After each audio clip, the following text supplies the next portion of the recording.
Hello, my sweet YouTube friends. Welcome to my channel. Welcome to my world in this small corner of YouTube. If you're new here, hi, welcome. My name is Mia. I live in Denmark with my husband David and our 3 cats. I would love it if you'd consider subscribing to my channel. The subscribe button is right under the video. Next to it, you'll find a bell. If you ding that bell and choose all, you will be notified whenever I put up a new video. If you're back, hi family, I am so grateful that you're here and support me by watching my videos. Thank you. The video you are about to watch or most likely listen to is a part of a series I call Let's Read Together. It basically means that I'm reading your book from the public domain list. While listening, you can do your own craft like diamond painting, knitting, cross stitch, crochet, and other hobbies. You can also treat it like a podcast and listen while you take a walk, relax on your couch, or do chores around the house. No matter what, I hope you will enjoy this book and don't forget to hit that like button, and I would love it if you would leave me a comment down below. Louisa May Alcott, Little Women, Chapter 15, A Telegram. November is the most disagreeable month in the whole year, said Margaret, standing at the window one dull afternoon, looking out at the frost-bitten garden. That's the reason I was born in it, observed Jo pensively, quite unconscious on the blood of her nose. If something very pleasant should happen now, we should think it a delightful month, said Beth, who took a hopeful view of everything, even November. I dare say, but nothing pleasant ever does happen in this family, said Meg, who was out of sorts. We go grubbing along day after day without a bit of change and very little fun. We might as well be in a threadmill. My patience, how blue we are, cried Jo. I don't much wonder, poor dear, for you see other girls having splendid times, while you grind, year in and year out. Oh, don't I wish I could manage things for you as I do for my heroines. You're pretty enough and good enough already, so I'd have some rich relationship leave you a fortune unexpectedly. Then you dash out as an heiress, scorn everyone who has slighted you, go abroad, and come home my lady something in a blaze of splendor and elegance. People don't have fortunes left them in that style nowadays. Men have to work and women to marry for money. It's a dreadfully unjust world, said Meg bitterly. Jo and I are gonna make fortunes for you all. Just wait 10 years and see if we don't, said Amy, who sat in a corner making mud pies, as Hannah called her little clay models of birds, fruit, and faces. Can't wait, and I'm afraid I haven't much faith in the ink and dirt, though I am grateful for your good intentions. Meg sighed and turned to the frostbitten garden again. Jo groaned and leaned both elbows on the table in a despondent attitude, but Amy spat it away energetically, and Beth, who sat at the other window, said smiling, "Two pleasant things are going to happen right away. Mommy is coming down the street, and Laurie is tramping through the garden as if he had something nice to tell." In they both came, Mrs. Marsh with the usual question, "Any letter from father, girls?" and Laurie to say in his persuasive way, "Won't some of you come for a drive? I've been working away at mathematics till my head is in a muddle, and I'm going to freshen my wits with a brisk turn. It's a dull day, but the air isn't bad, and I'm going to take Brooke home, so it'll be gay inside if it isn't out. Come, Jo, you and Beth will go, won't you?" "Of course we will." "Much obliged, but I'm busy." And Meg whisked out her work basket, for she had agreed with her mother that it was best for her at least not to drive often with the young gentleman. "We three will be there in a minute," cried Amy, running away to wash her hands. "Can I do anything for you, Madam Mother?" asked Laurie, leaning over Mrs. Marsh's chair with the affectionate look and tone he always gave her. "No, thank you, except call at the office if you'll be so kind, dear. It's our day for a letter, and the postman hasn't been. Father is as regular as the sun, but there's some delay on the way, perhaps." A sharp ring interrupted her, and a minute after, Hannah comes in with a letter. It's one of them horrid telegraph things, Mom, she said, handing it as if she was afraid it would explode and do some damage. At the word telegraph, Mrs. Marsh snatched it, read the two lines it contained, and dropped back into her chair, white as the little paper had sent a bullet to her heart. Laurie dashed downstairs for water, while Meg and Hannah supported her, and Joe read aloud in a frightened voice. Mrs. Marsh, your husband is very ill. Come at once. S. Hale, Blank Hospital, Washington. How still the room was as they listened breathlessly, how strangely the day darkened outside, and how suddenly the whole world seemed to change, as the girls gathered around their mother, feeling as if all this happiness and support of their lives was about to be taken from them. Mrs. Marsh was herself again, directly. Mrs. Marsh was herself again, directly. Read the message over and stretched out her arms to her daughter, saying in a tone they never forget, I shall go at once, but it may be too late. Oh, children, children, help me to bear it. For several minutes there was nothing but the sound of sobbing in the room, mingled with broken words of comfort, tender assurance of help, and hopeful whispers that died away in tears. Poor Hannah was the first to recover, and with unconscious wisdom she set all the rest a good example, for with her work was the panacea for the most affliction. The Lord keep the dear man. I won't waste no time crying, but get you things ready right away, Mum, she said, heartily as she wiped her face on her apron, gave her mistress a warm shake of the hand with her own hot one, and went away to work like three women in one. She's right. There's no time for tears now. Be calm, girls, and let me think. They tried to be calm, poor things, as their mother sat up, looking pale but steady, and put away her grief to think and plan for them. Where's Laurie? She asked presently, when she had collected her thoughts and decided on the first duties to be done. Here, ma'am. Oh, let me do something, cried the boy, hurrying from the next room, whither he had withdrawn, feeling that their first sorrow was too sacred for even his friendly eyes to see. Send a telegram saying I will come at once. The next train goes early in the morning. I'll take that. What else? The horses are ready. I can go anywhere, do anything, he said, looking ready to fly to the end of the world. Leave a note at Aunt Marsh, Joe. Give me that pen and paper. Tearing up the blank sides of one of her newly copied pages, Jo drew the table before her mother, well knowing that money for the long, sad journey must be borrowed, and feeling as if she could do anything to add a little to the sum for her father. Now go, dear, but don't kill yourself driving at that at a desperate pace. There is no need of that. Mrs. Moore's warning was evidently thrown away, for 5 minutes later Laurie tore by the window on his own fleet horse, riding as if for his life. Joe, run to the rooms and tell Mrs. King that I can't come. On the way, get these things. I'll put them down, they'll be needed, and I must go prepare for nursing. Hospital stores are not always good. Beth, go and ask Mr. Lawrence for a couple of bottles of old wine.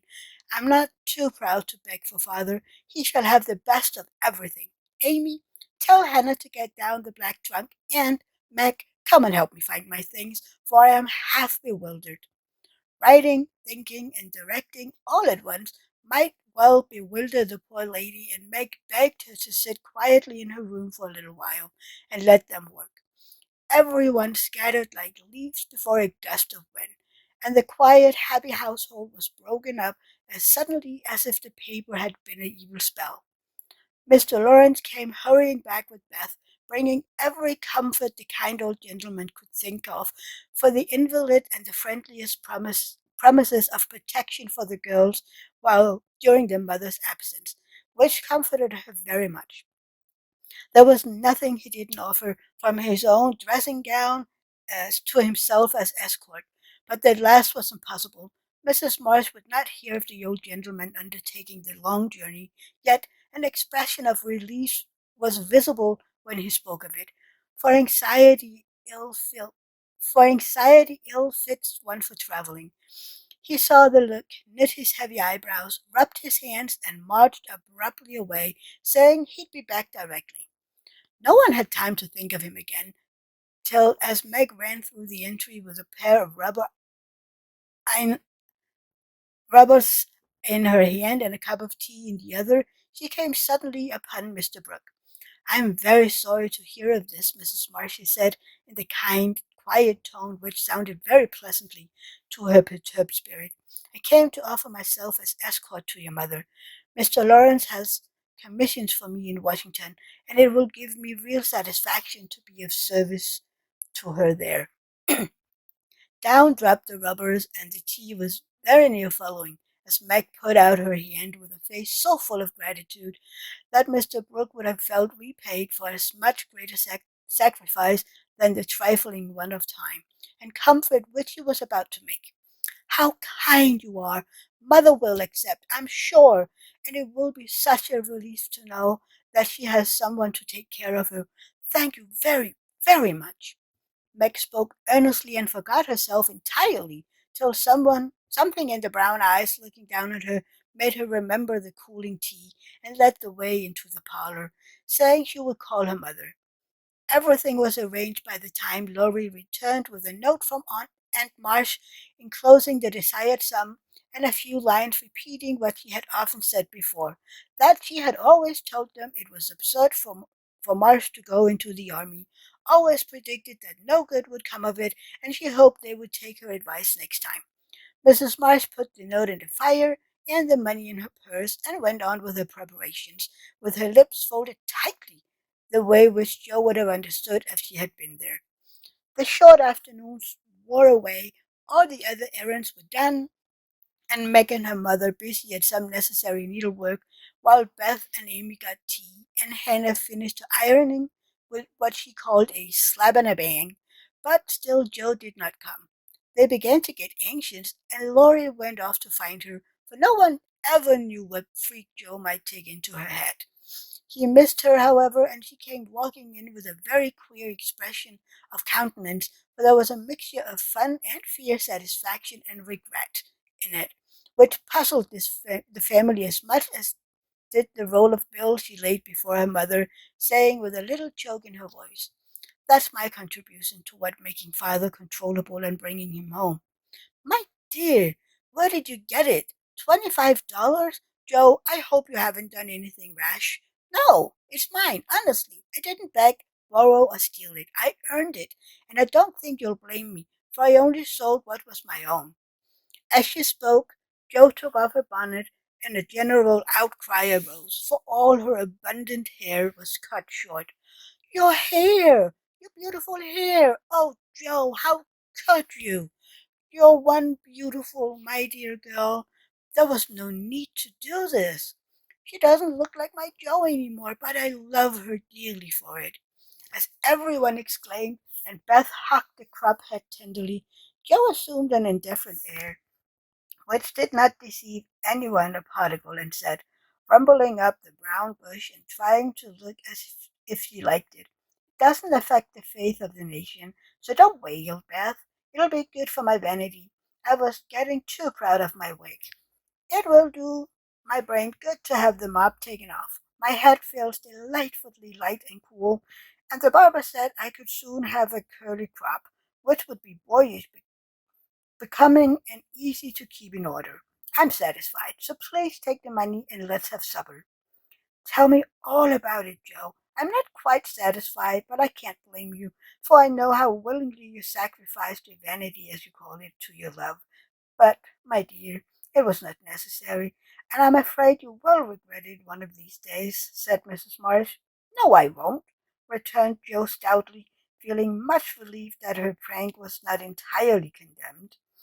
"What made you do it?" asked Amy, who would as soon have thought of cutting off her head as a pretty hair. "Well, I was wild to do something for father," replied Jo, as they gathered about the table, for healthy young people can eat even in the midst of trouble. "I hate to borrow as much as mother does, and I knew Aunt Marsh would croak, she always does, if you ask for a ninepence." Meg gave all her quarterly salary toward the rent, and I only gave some clothes with mine. So I felt wicked and was bound to have some money if I sold the nose off my face to get it. You needn't feel wicked, my child. You had no winter things and got the simplest with your own hard earnings, said Mrs. Marsh, with a look that warmed Joe's heart. I hadn't the last idea of selling my hair at first, but as I went along, I kept thinking what I could do and feeling as if I kept like to dive into some of the rich stores and help myself. In a barber's window, I saw tails of hair with the prices marked, and one black tail, not so thick as mine, was $40. It came over me all of a sudden that I had the one thing to make money out of, and without any stopping to blink, I walked in, asked if they bought hair and what they would give for mine. I don't see how you dare to do it, said Beth in a tone of awe. Oh, he was a little man who looked as if he merely lived to oil his hair. He rather stared at first, as if he wasn't used to having girls bounce into his shop and ask him to buy their hair. He said he didn't care about mine. It wasn't the fashionable color, and he never paid much for it in the first place. The work put into it made it dear, and so on. It was getting late, and I was afraid it wasn't done right away, that I shouldn't have it done at all. And when I start to do a thing, I hate to give it up. So I begged him to take it, and I told him why I was in such a hurry. It was silly, I dare say, but it changed his mind. For I got rather excited and told the story in my topsy-turvy way, and his wife heard and said so kindly, "Take it, Thomas, and oblige the young lady. I'd do as much for our Jimmy any day if I had a spire of hair worth telling." "Who was Jimmy?" asked Amy, who liked to have things explained as they went along. "Her son," she said, "who was in the army. How friendly such things make strangers feel, don't they?"